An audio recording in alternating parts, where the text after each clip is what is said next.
Islam mag-ugman, o imong pagkukulang pa, ugman mas Ginoo sa ilang ikong tibit mas Ginoo ang soon.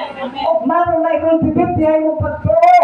Hallelujah. O aron mahimpit siya nga tubangan mga igsoon. Hallelujah. Kabantay mo sa mga tao sa Old Testament na aduna gihimpit na pagtuo. Sige sa Shadrach, Abednego, si Daniel mo igsoon at makita sa libong-libong mga Israelites na gitihag nato sa Babylonia, sila ginilang tulong o pagkanalan. Hallelujah. Nga nisgutan sa balaan na kasulatan. Asa lang itong libong-libong? Hallelujah. Nanon! Tuwag kay sa ilang pagkinabuhi, bisan pa, katumbas nila, kamatayon man kumusupak sila sa balaan sa Babylonia, bilin na isabayan, lamang ilang ita. Ay pakita nga yung mahimayaw ng Diyos, diha sa ilang kinabuhi. Pagkaroon sa halang Babylonia, ang gulhod sa larawan, inahalan, isugba sa hotlo makatayo. Isla, pagkabot sa panahon, tingog ang mga tulunggon, mga isod, hapa tanan. Uy, luray tulong ang hapa. Isla, hallelujah. Taman! Kubag na hari, oy. Anay mong hibaw ng hari.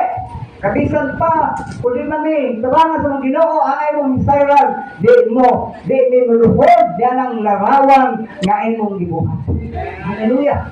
Kaya sila na yung nakatubag-tubag mga isod, naluman, adula sila'y hintip na pagtuo, giugnad ang ilang pagtuo sa Ginoo, na bisan pa gihulga sila matayong, di sila mahangyo, naman, bukas Ginoo ang kinabuhi, walay.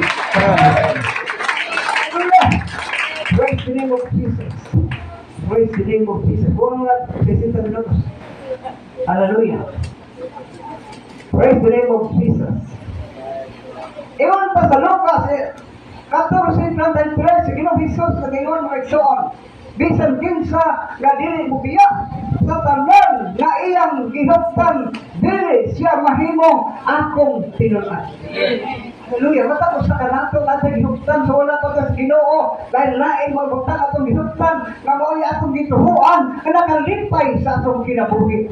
Apan kasalihan na ka sa Ginoo, iso, na itong panahon na, ikapay nagbuot ato, ikapay doon naglipay sa mong kagalingon, apan karoon na ka sa Ginoo, ang kababot mao'y matuman, kaya ang Ginoo nag-ingon, hallelujah, kuhaon, ang gusto maghihuptan ato, isalipay, iwaklin ato, aron malipay ang Diyos, kasagila sa atong kinabuhi. Let's